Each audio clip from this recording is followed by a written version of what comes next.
حضرت صلی اللہ علیہ وسلم کے ایک صحابی رضی اللہ عنہ سخت بیمار ہو گئے، شدت ضعف کی وجہ سے اٹھنے بیٹھنے سے بھی معذور ہو گئے۔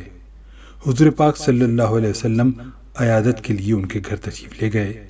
بیمار صحابی نے جب آپ صلی اللہ علیہ وسلم کو دیکھا تو خوشی سے نئی زندگی محسوس کی اور ایسا محسوس ہوا کہ جیسے کوئی مردہ اچانک زندہ ہو گیا ہو۔ زہ نصیب، اس بیماری نے تو مجھے خوش نصیب کر دیا جس کی بدولت میرے غریب خانے کو شاہ دو عالم صلی اللہ علیہ وسلم کے پائے اقدس چومنے کی سعادت حاصل ہوئی۔ اس صحابی نے کہا، اے میری بیماری اور بخار اور رنج و غم، اور اے درد اور بیداری شب، تجھے مبارک ہو، بسبب تمہارے اس وقت نبی پاک صلی اللہ علیہ وسلم میری عیادت کو میرے پاس تشریف لائے۔ جب آپ صلی اللہ علیہ وسلم ان کی عیادت سے فارغ ہوئے تو آپ نے ارشاد فرمایا، تمہیں کچھ یاد ہے کہ تم نے حالت صحت میں کوئی نامناسب دعا مانگی ہو؟ مجھے کوئی یاد نہیں آتا کہ کیا دعا کی تھی۔ تھوڑے ہی وقفے کے بعد حضور صلی اللہ علیہ وسلم کی برکت سے ان کو وہ دعا یاد آ گئی۔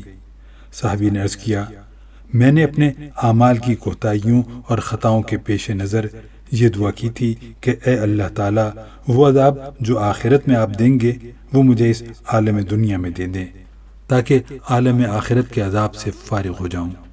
یہ دعا میں نے بار بار مانگی یہاں تک کہ میں بیمار ہو گیا اور یہ نوبت آ گئی کہ مجھ کو ایسی شدید بیماری نے گھیر لیا کہ میری جان اس تکلیف سے بے آرام ہو گئی۔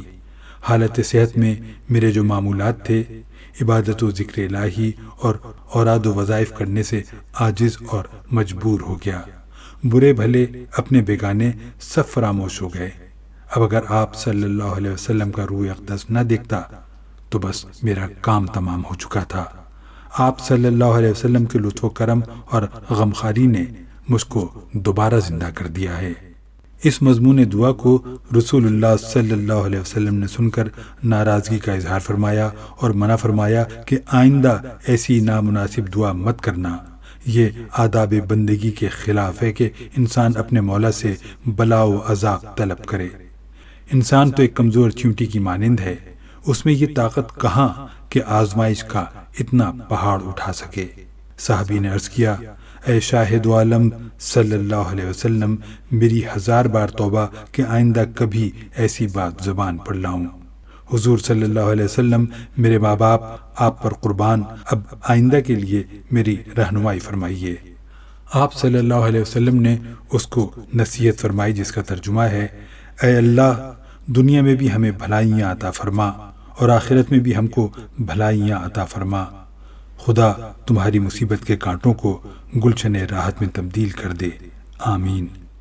درس حیات یہ ہے کہ خدا کی طرف سے عطا شدہ نعمتوں کی ناشکری کرنے سے اللہ تعالیٰ اور اس کا رسول صلی اللہ علیہ وسلم ناراض ہوتے ہیں۔ نامناسب دعا آداب بندگی کے خلاف ہے۔